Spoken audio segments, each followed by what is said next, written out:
Alrighty, I am going to be starting to cut my wood for my garden beds that will be on either side of my greenhouse. So I just measured my tin that I have that I will be using, and it is 26 inches and 3/4. So I'm going to be cutting my legs first, but I have got to mark them. So let's get that out of the way and then we'll get started.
And I'm just going to take my tape measure like this.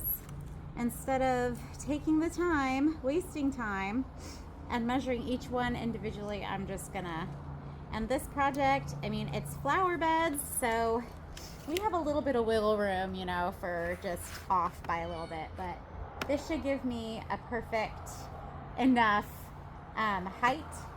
And I mean, 1 little centimeter is not gonna mess anything up when it comes to this project.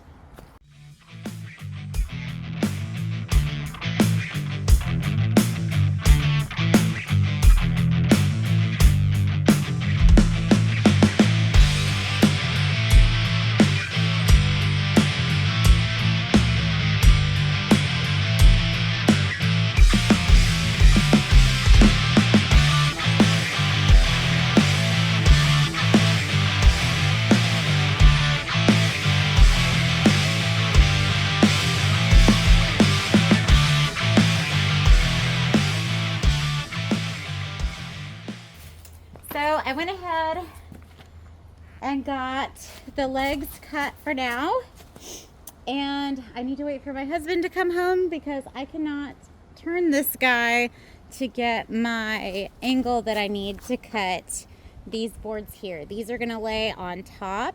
That way you don't cut yourself on the metal, and it helps to just kind of keep the structure and everything for your bed. So yeah, and it's gonna be really pretty. Gonna be staining everything. It's gonna be this really pretty dark wood with the old tin, corrugated tin, and it's gonna look so freaking cute, and I'm very excited.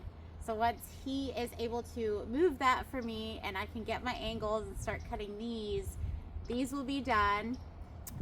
These are gonna be 4x4 beds. The only thing is when I was looking at the plans online, I had to cut these guys, the legs, just a little bit taller because my tin is this is the length of my tin, 26 3/4. So I need to get a couple more 2x4s, I believe. Let's see. We got 3, 6, 9, 12, 15, 18. 18, so I need, I think, 2 more of these. No. 4, 8, 12, 16. So I can make 4 beds right now, but my goal was to make 6. So later on, I can make a few more beds. I feel a lot more comfortable with this saw over here. Ladies, don't be afraid to use the tools. Just use them safely, and you might find out it's addicting. I appreciate y'all being here and watching. Thank you so much. Make sure to like and subscribe, and you know, you don't want to miss anything else that's gonna happen, right? We'll catch y'all later.